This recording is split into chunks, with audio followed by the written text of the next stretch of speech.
7th anniversary of marriage. I found a lace panty in my husband's pocket. He said calmly, "It's just the 7-year itch. Could it be that you can divorce me? Are you willing to?" I was so angry that I got drunk late at night. When I woke up and saw the naked man on the bed, I just took it as a sexual indiscretion after drinking and thought we could part amicably. But later, the man trapped me in his arms. "Sister, when will you divorce and give me a proper status?" I bit my lip and refused to speak. He sneered coldly and moved faster and faster. "Not talking? Then do it until sister agrees.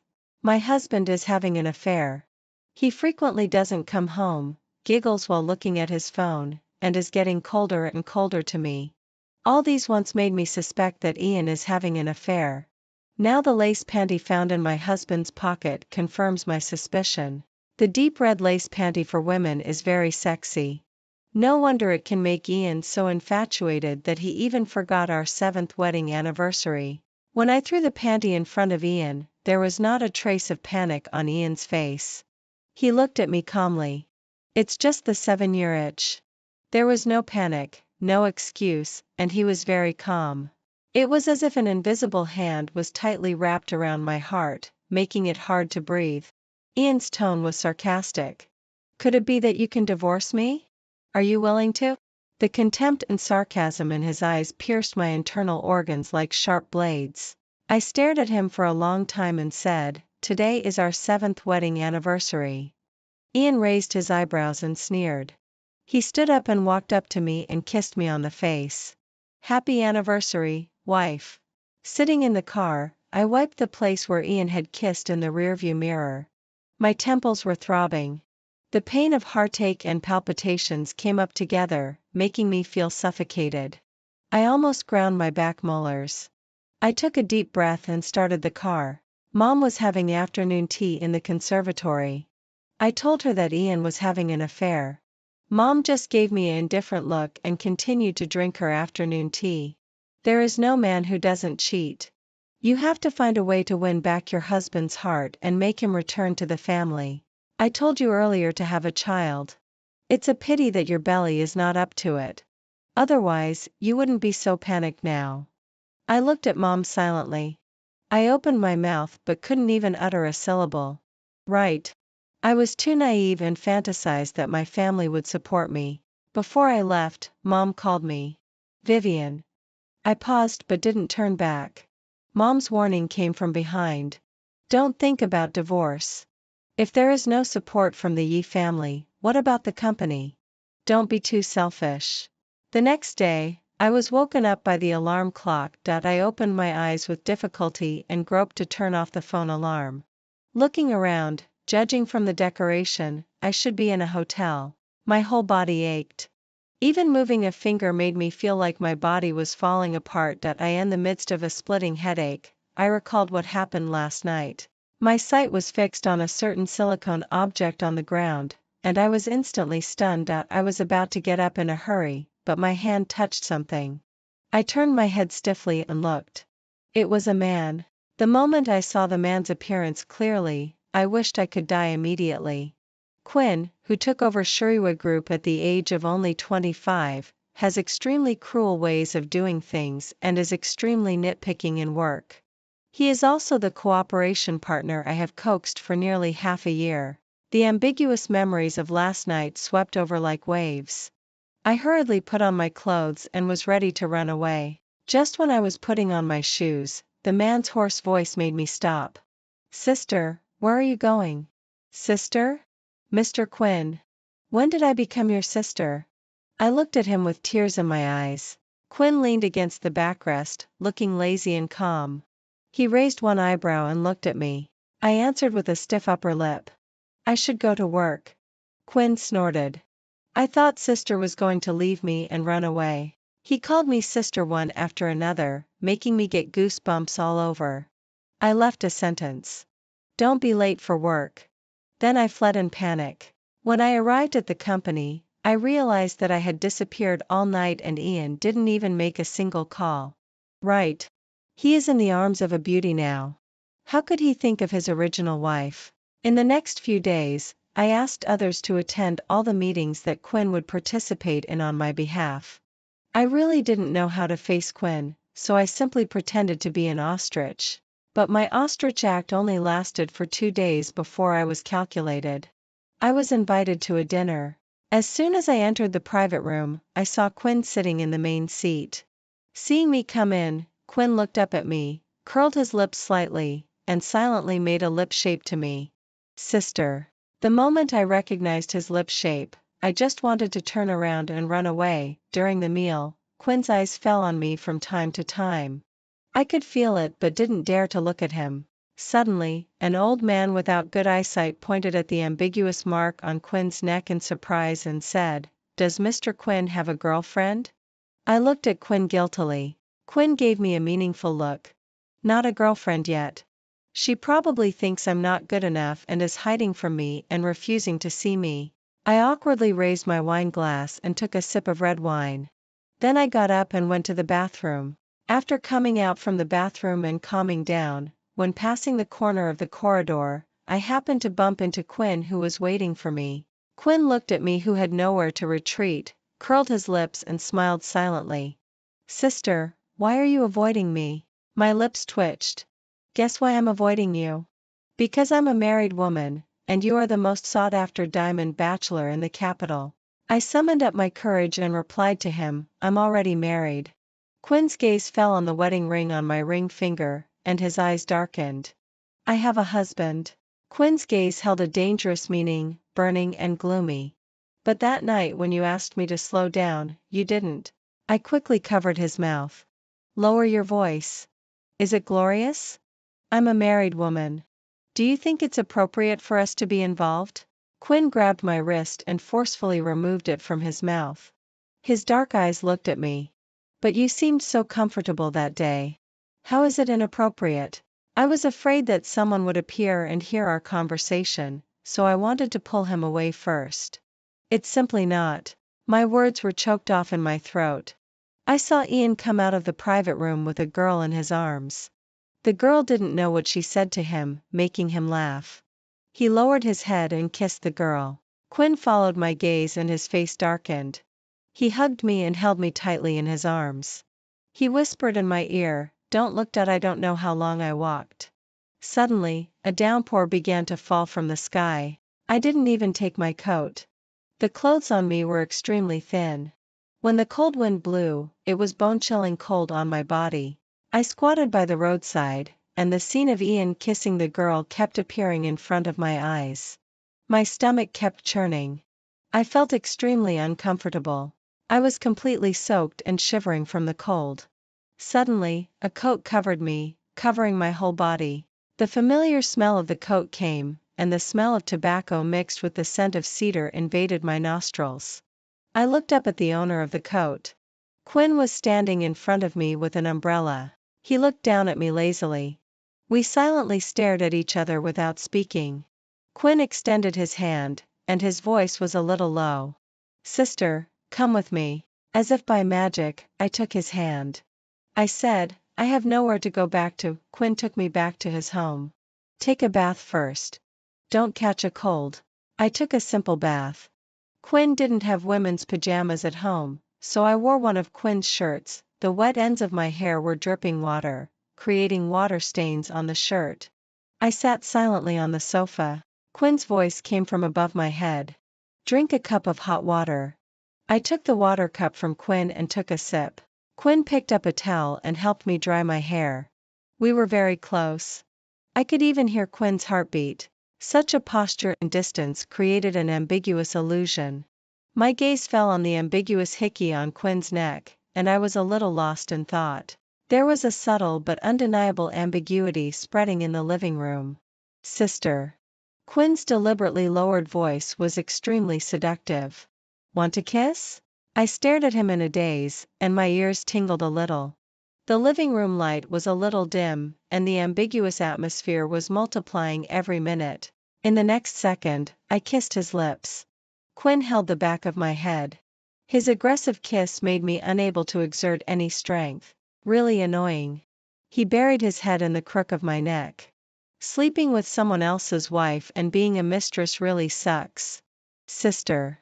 He couldn't control the strength as he bit my neck. When can you make me feel good? The next day I woke up in Quinn's arms. Nothing happened. After a kiss, I suddenly started crying without warning. He gently stroked my back to soothe my emotions. I cried and then fell asleep. A beam of light projected on my face through the window. The sunlight almost penetrated my body. At this moment, I fully realized that my marriage with Ian was over. He betrayed me, and I betrayed him. Neither of us is more noble than the other. My heart is suffering. I am using Quinn to retaliate against Ian's infidelity to our marriage. I am despicable and contemptible. I don't want to continue, and I shouldn't continue. I pushed Quinn away and got up. Quinn's deep voice came from behind. Where are you going? I didn't look back. Home. Have breakfast before you go. I shook my head and continued to get dressed.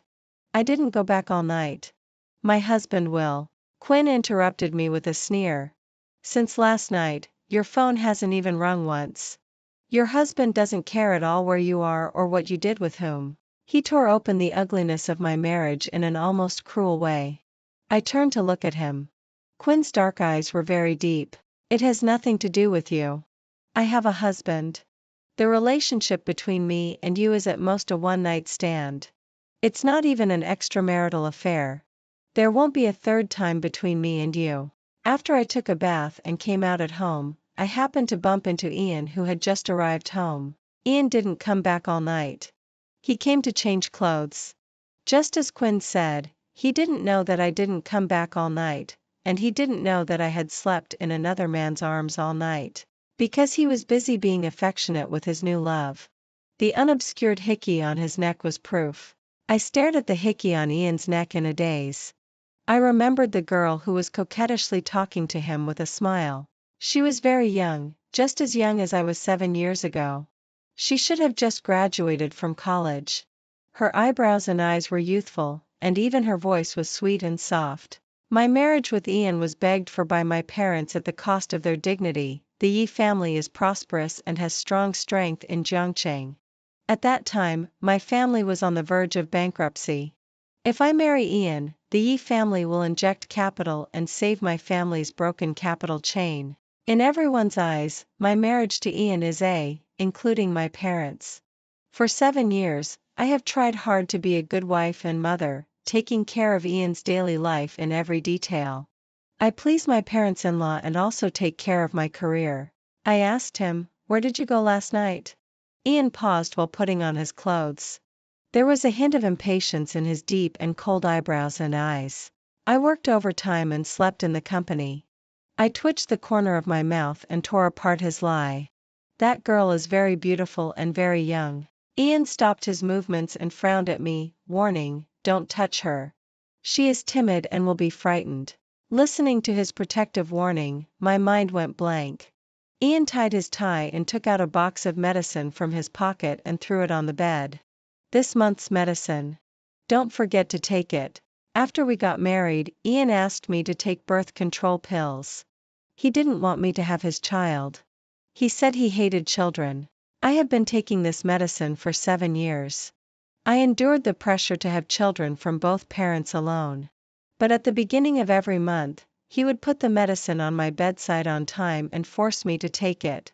I stood up with the medicine and threw it into the trash can. Ian's voice was tinged with anger. "What do you mean by this?" I looked directly into his eyes and sneered. "I won't take this medicine anymore. If you want to satisfy your needs, go find the little bitch you keep. That girl is named Chloe. She is 22 years old and just graduated from college.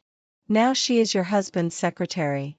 My best friend Cynthia placed the photo in front of me. Looking at the intimate 2 people in the photo, I remembered Ian's protection of her yesterday, and a sour feeling welled up in my heart.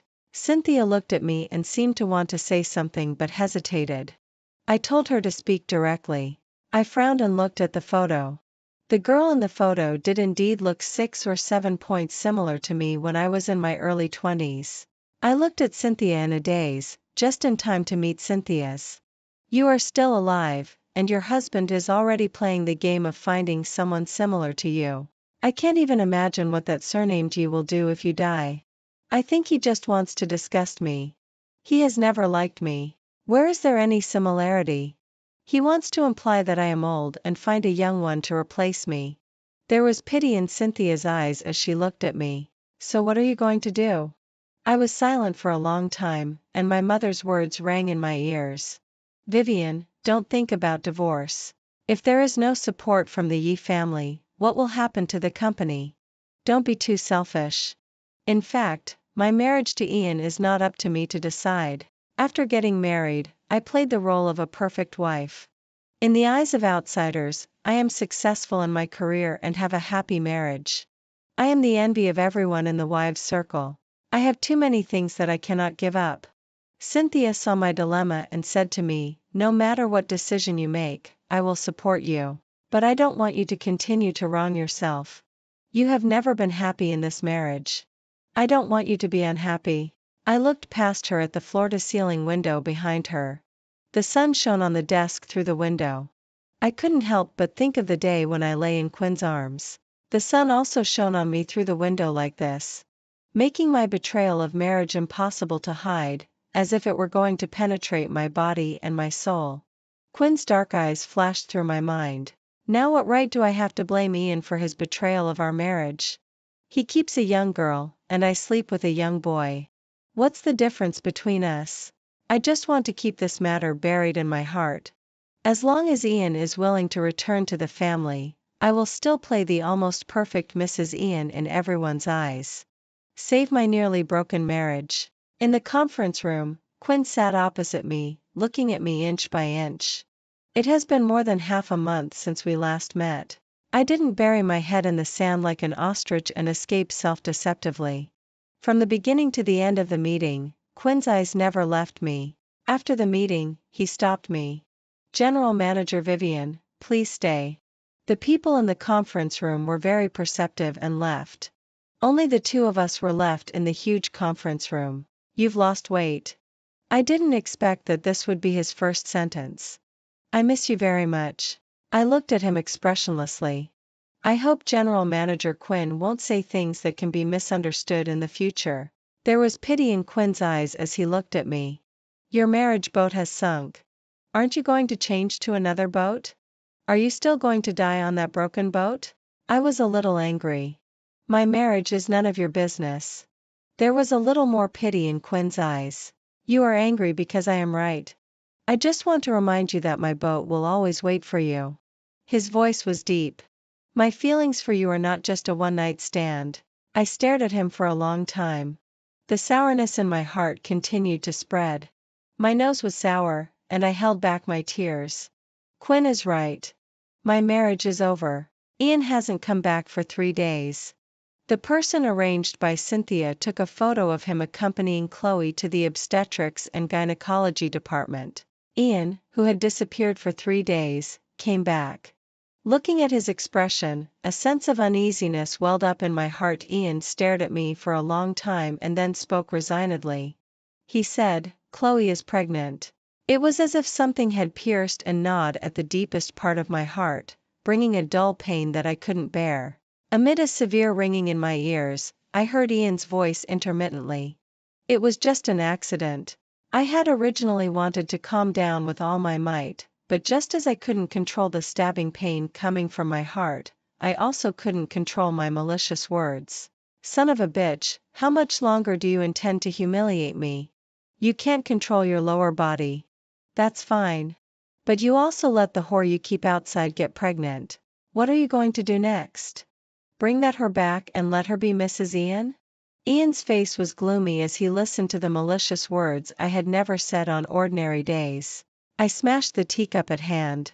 The teacup crashed to the ground violently and was smashed to pieces. I became strange and violent. I hysterically questioned him, how else do you plan to humiliate me?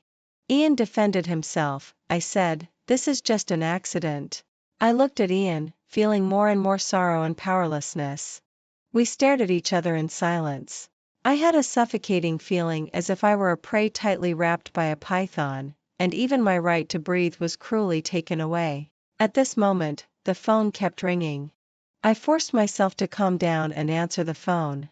The moment the call was connected, Ian's anxious voice came through the receiver. "Vivian, the photos of Ian accompanying Chloe in and out of the obstetrics and gynecology department have been exposed." At this moment, I only felt a pitch-black darkness in front of me. The shabbiness of my marriage was completely laid out on the table, leaving me nowhere to hide. Ian was also on the phone, angrily ordering the other person, "I don't care what method you use.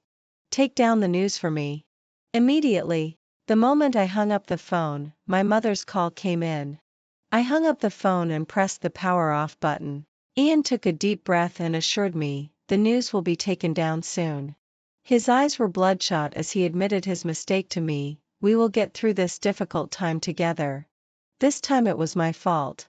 Difficult time? Get through it together? I don't know how long it had passed.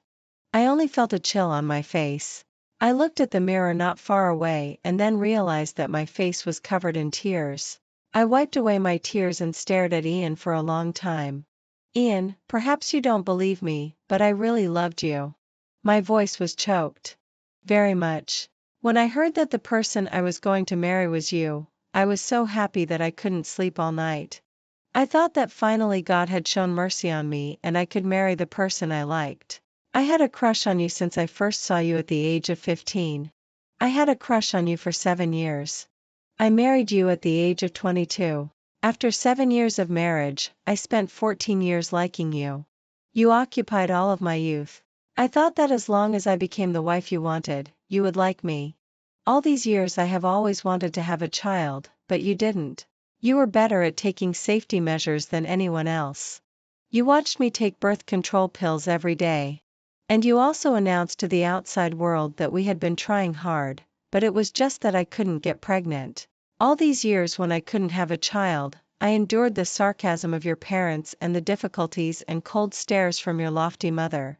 Originally, everything was my fault. No matter what I did, I was always the woman who tried hard to climb up to the Yi family. You would never love me. How many 14 years can a person have?"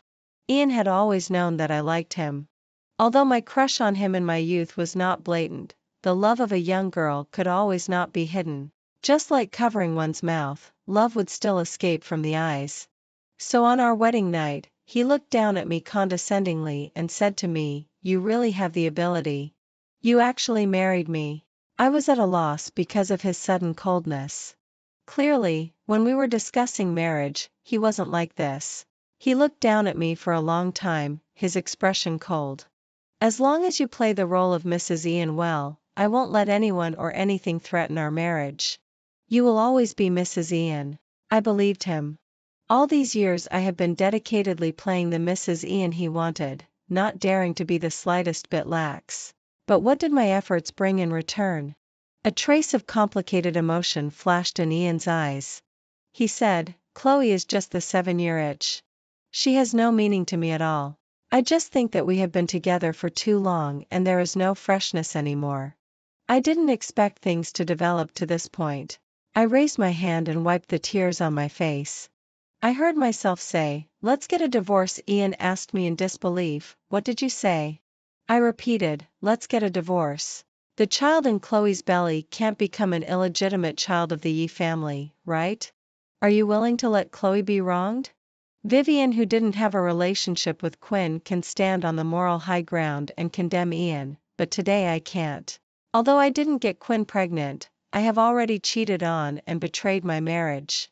I have vented. Now I just want a divorce and end this ridiculous marriage. How can a marriage where both parties have cheated continue?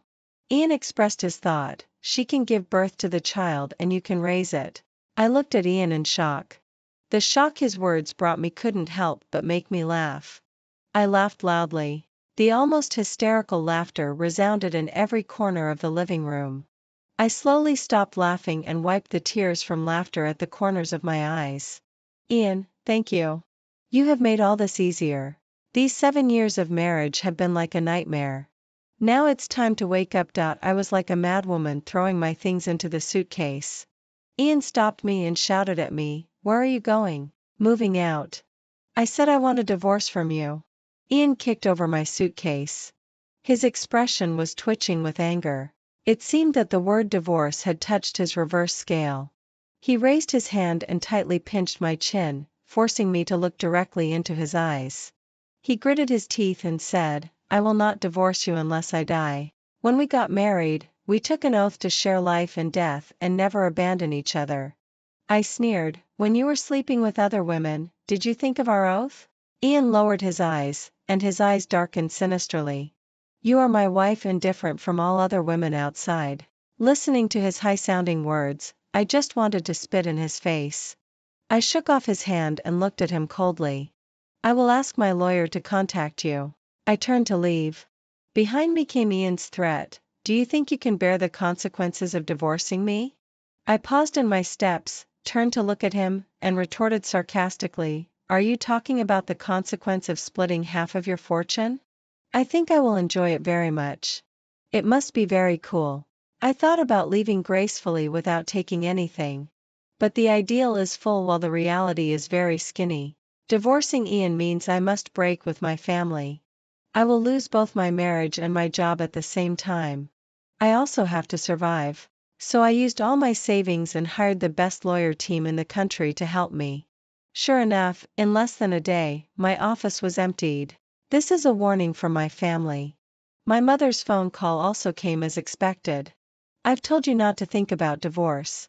Why are you so selfish? I tell you, your father is very angry now. If you still want to return to the company, you should go home obediently, apologize to your husband, and be Mrs. Ian again.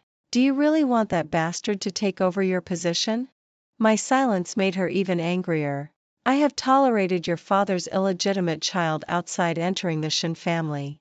Now are you still going to give up the heir's position to that bastard?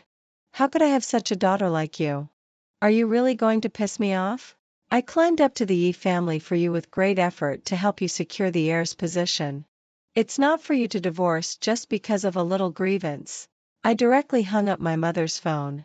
I will not be controlled by anyone anymore. Being driven out of Shen's and letting the illegitimate child take over my position doesn't matter to me. The phone rang. I thought it was my mother, but it was a string of unfamiliar numbers. After I answered, I heard a young and lively female voice. "Hello, is this Vivian's phone?" Intuition told me that the person on the other end of the phone was Chloe. I answered coldly, "Yes." Chloe's voice was a little nervous. "I am Chloe, Ian's." She paused as if she didn't have the courage to say the words mistress. I think people are really wonderful. They can comfortably hug someone else's husband and engage in mistress affairs, but they will be ashamed to admit that they are mistresses. I took over the conversation. "I know who you are. You are Ian's mistress." There was silence on the other end of the phone. Chloe continued, "I want to meet you." For some reason, I agreed to her request for a meeting and sent her the address of the tea room. Chloe sat opposite me. I carefully looked at her. Delicate skin, young, beautiful, obedient, and sensible. All these words can be used to describe her. She looked at me timidly, in sharp contrast to my calmness and composure, making people involuntarily want to protect her. I wonder if I could resist this kind of young temptation if I were Ian. I subconsciously picked up the cigarette on the table and wanted to light it, but remembering her pregnant status, I put it down silently. She took out the examination sheet from her bag and put it on the table. She said to me, "I am pregnant." I lowered my eyes and glanced at the examination sheet. There was not much fluctuation in my emotions. "I know." Tears burst out of her eyes. She begged me, "I know I am not qualified to say such things to you. But I really don't want my child to be an illegitimate child. I love Ian very much. I really love him. So I beg you to leave him." My heart ached suddenly.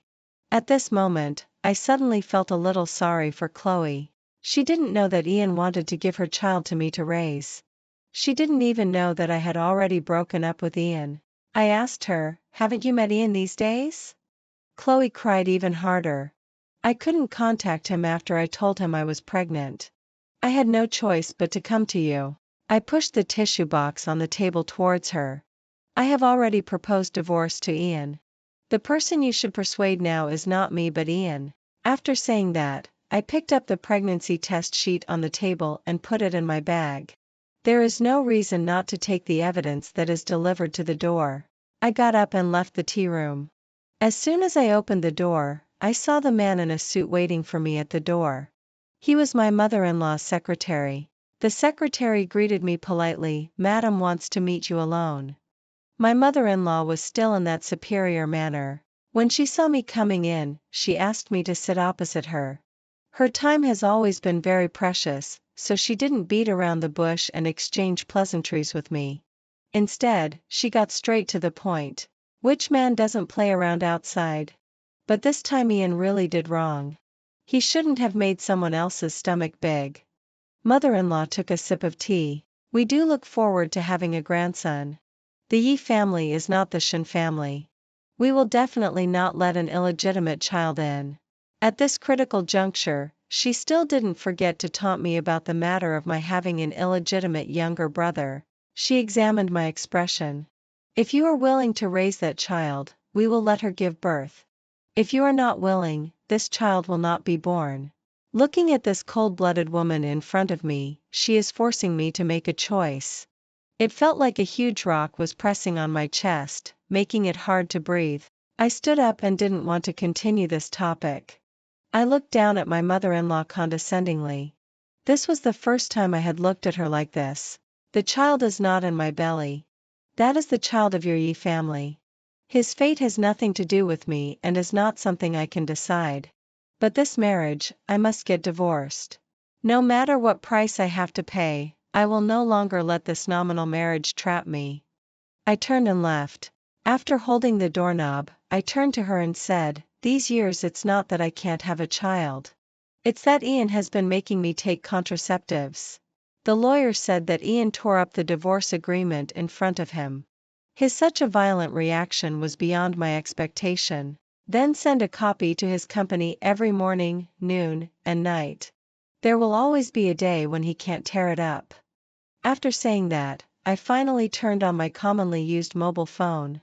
At the moment it was turned on, countless missed calls and messages made the phone stuck for a long time. The calls and messages were basically all from Ian. Among hundreds of messages, I saw Quinn's message. "Quinn, where are you? Are you getting divorced? I have already had the news withdrawn." There were only 3 messages, each sent after a long interval. I looked at the time. After he sent the last message, there was no more news about Ian and Chloe on the internet. I edited the message, writing and deleting, deleting and writing. In the end, I only sent 2 words, "Thank you." I dialed Ian's phone. After the call was connected, I spoke first, "Let's meet." There was silence on Ian's side for a long time. Finally, he said one word, "Okay." Ian pushed the door and came in. He had a gloomy face, as if he was coming to interrogate me. Seeing the lawyer beside me, his face became even gloomier. He stared at me directly. His gaze seemed to have weight and pressed heavily on me. "Did you come to talk to me about divorce?" I looked at him without avoiding. "Is there anything else we need to talk about?" The lawyer put the divorce agreement on the table and pushed it towards him. "You didn't sign a prenuptial agreement. My client doesn't want much. She wants a property you have in Los Angeles, and some stocks and cash." Ian sneered disdainfully. He flipped through the divorce agreement.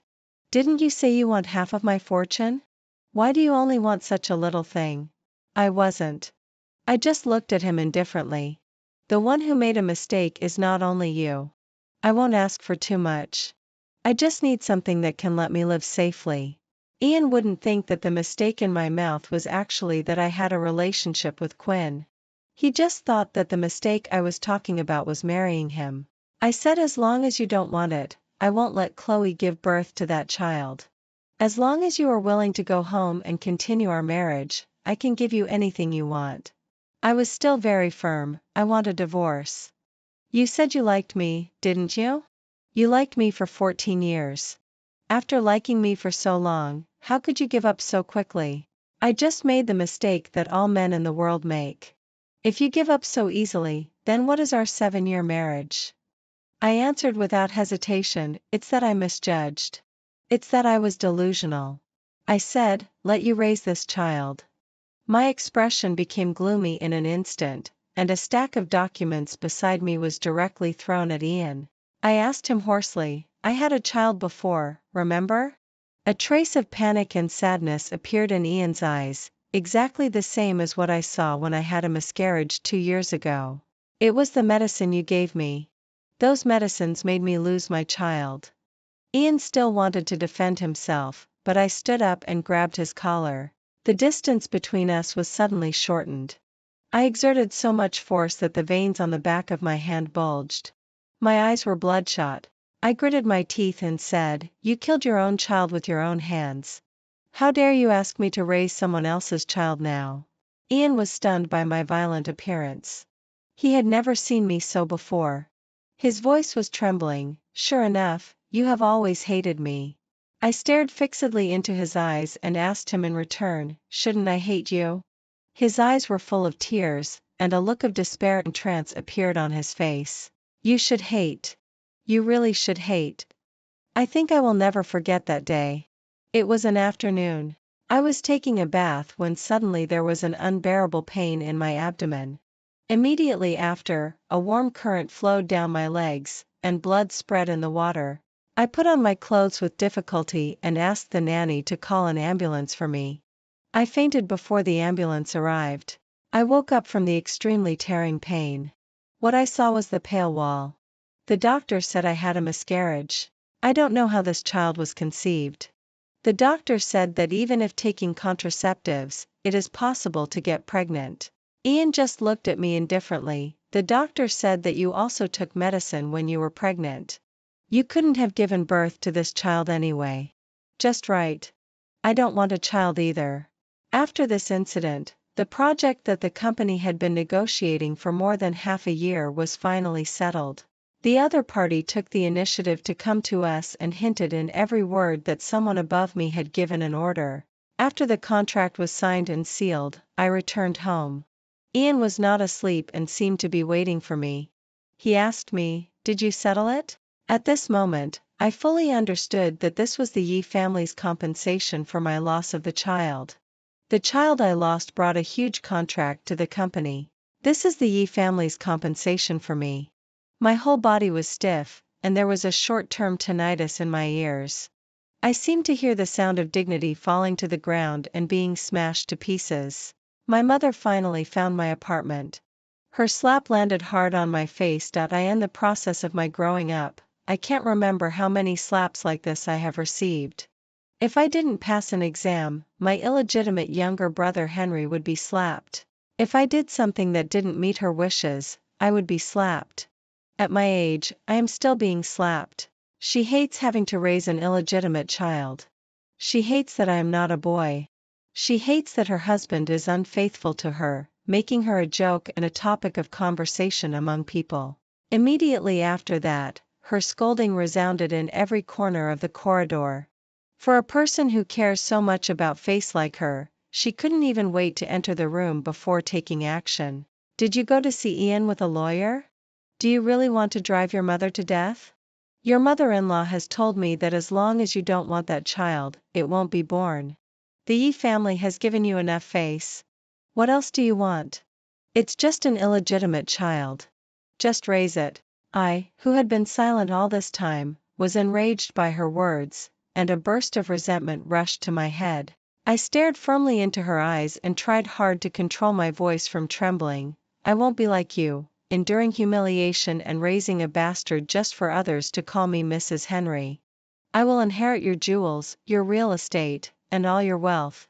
I paused and said firmly, but I will definitely not inherit your misfortune. Henry couldn't wait to move into my office.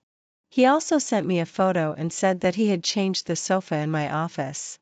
He also said that if I couldn't find a job in the future, I could ask him and he would help me find a job. Since the day Henry was brought back to the Shen family, he and I have been competitors. He is not as smart as I am nor as hardworking as I am, so he loses to me every time.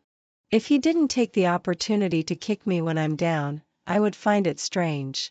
I didn't get angry and scold him. Instead, I calmly blocked him.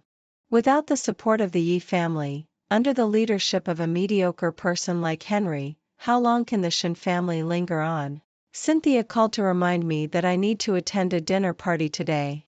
I know you and Ian are having a divorce now and don't want to show up in public. If you don't want to come, it's fine. No need. I'm just getting a divorce. I haven't killed anyone. I promise to support you. Don't worry. Sure enough, as soon as I appeared in the banquet hall, everyone's eyes instantly focused on me. Gossiping is human nature. I don't blame them. Because I used to be one of them. I took a sip of champagne and looked around the whole hall. Just then, I happened to meet a pair of pitch-black eyes. I casually looked away and didn't look in Quinn's direction anymore.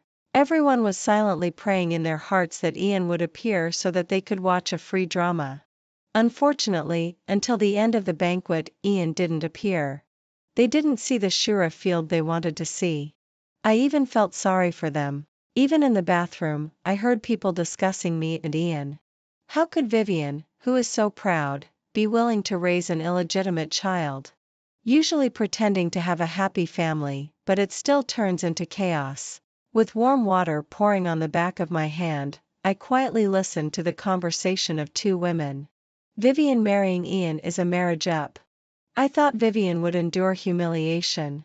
But it turns out that she even had a lawyer draw up a divorce agreement. Oh, then Vivian must have made a fortune. The Yi family is so rich. Vivian must take a layer of skin off the Yi family. The woman's voice got stuck in her throat. She looked at me awkwardly with her hand still on the doorknob. I looked at her casually and replied, I didn't ask for much. Not everyone can take a layer of skin off the Yi family. The two women looked at each other. I turned and left. I hid in a corner to get some fresh air and sober up. There was a sound behind me. I looked over in the direction of the sound. The man's facial features were hidden in the darkness, and his left shoulder was casually leaning against the door panel. I squinted to see the man's appearance. The man's muffled laughter came. That lazy and contemptuous air, I could recognize it even if it turned to ashes. I silently rolled my eyes. President Quinn, are you trying to scare people by dressing up as a ghost? He asked with a smile. Did I scare you? I raised my eyebrows in disdain. I don't think so. It's a pity. I really want to see the frightened look on my sister. There was a hint of banter in his tone. He took a few steps forward, lowered his eyes, and stared at the hair at my temples that trembled gently because of his breath. You are getting a divorce. I subconsciously took a step back to widen the distance between us. Yes, I am getting a divorce. I reminded him, if someone takes a photo of me and you at this critical moment, it will affect my division of property. Quinn raised an eyebrow and looked at me, taking 2 steps back and widening the distance between us even more. Then we really should keep our distance. My fault. He readily admitted his mistake. Before your divorce judgment comes down, I will pretend to be unfamiliar with you. I was a bit drunk. Looking at Quinn's handsome face, I suddenly burst out laughing. The questions that had been puzzling me these days kept swirling in my mind. I asked him, did you have someone release the photos of Ian and Chloe? The Yi family is extremely powerful. If no one had instigated it, no one would dare to expose the photos. And the only one who can oppose the Yi family is the Chi family. Quinn frowned. I admit I'm selfish. I just want to have you. No matter what despicable means I use, I must have you. I long to have you. No one and nothing can change my longing for you. But I will definitely not let you become a laughing stock in everyone's eyes or a topic of conversation after meals. I like you. I will not do anything to hurt you. He stared at me, his eyes full of seriousness. So, it wasn't me? I was a bit embarrassed and looked away. Quinn chuckled. An umbrella won't fall from the sky. That umbrella was sent to you by my order. I frowned in confusion. He explained my doubt. Half a year ago, when you were standing in the rain and crying in front of the hotel, someone gave you an umbrella. I remembered what happened that day. That was the first time I suspected Ian was having an affair. I saw him enter the hotel with a woman in his arms. I called and asked him where he was. He said he was working overtime. While answering my question, he kissed the woman. At that time, I felt like the sky was falling. Unconsciously, I had been standing in the rain, ignoring the eyes of others. At that time, someone handed me an umbrella. It turned out to be on Quinn's instructions. I know you are a very proud person and wouldn't want your partners to see you in a messy state. So I didn't go forward in person. At that time, I had only seen you twice. I already knew to protect your pride. But what about your husband? He will only trample on your pride and make you a joke after meals. Ian still refuses to sign the divorce agreement. Endless news reaches my ears. Ian gets drunk every night and always murmurs my name. Chloe had an accident. The child is gone, and even her uterus couldn't be saved. Cynthia said sarcastically, "Do they really think we are all fools? The Yi family is showing their stance to you. Punishing the mistress, even removing the uterus." I was silent for a long time and asked her, "What about Ian? As the chief culprit, is he just hiding away beautifully?" Cynthia instantly fell silent. The Yi family is really too terrifying. I don't want to continue to waste my future in such a family. I chat with Quinn from time to time, and our relationship is much closer than before. Henry soon made a major mistake. The Chi family mercilessly withdrew its investment, leaving a mess for Shen's. When Quinn talked about Henry, his tone was full of contempt. Shen's will definitely go bankrupt in just a few years under his hands. I really don't know where his mind is. Quinn didn't need to say it clearly. I also know that he is venting my anger. If I had made the same mistake, Quinn would definitely not withdraw his investment so resolutely. Ian's endless stream of reconciliation text messages kept being sent to my phone. Eventually, I got a bit annoyed and directly turned off my phone. I don't know who gave Ian a bad idea. He started squatting in front of my house every day.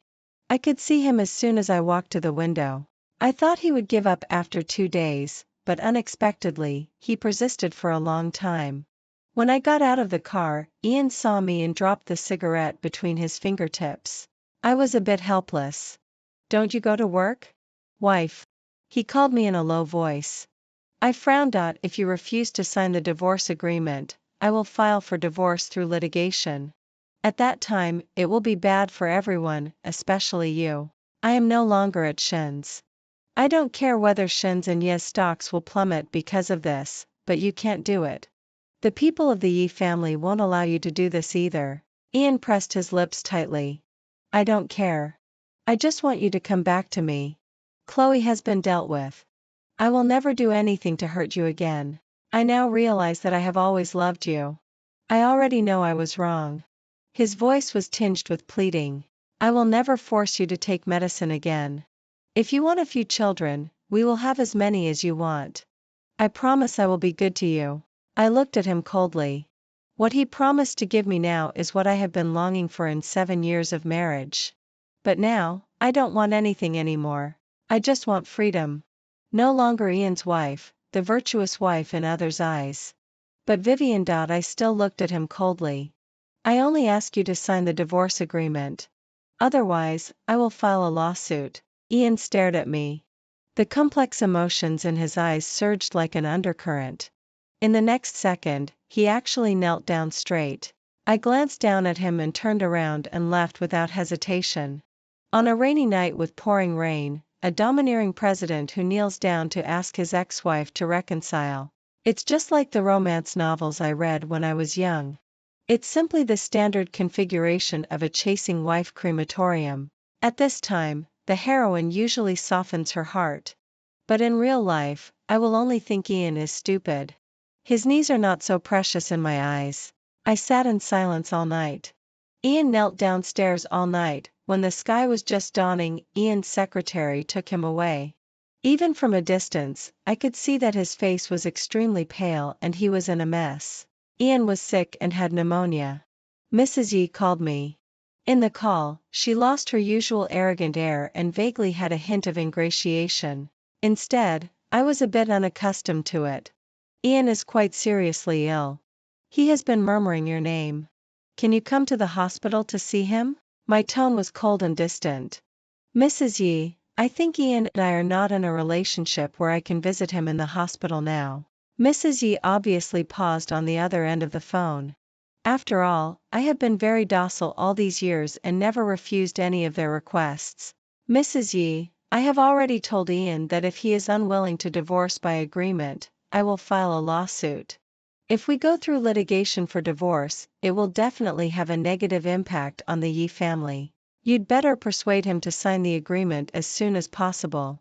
After hanging up the phone, I glanced at Quinn, who was sitting opposite me and drinking. Quinn looked up at me. Are you going? I shook my head. No. His tone was a bit sarcastic. I heard that he knelt downstairs at your house all night and then got sick. He is so deeply in love that he can even think of such a move. I chuckled and filled his wine glass. Quinn was sullen. That surname G is really ignorant. Only when he signs the divorce agreement can I pursue you openly. His burning gaze fell on my face, and I blushed under his gaze. Sure enough, the burning love of a young cub will always make an old ant's heart flutter. Probably due to Mrs. Ye's persuasion, Ian relented.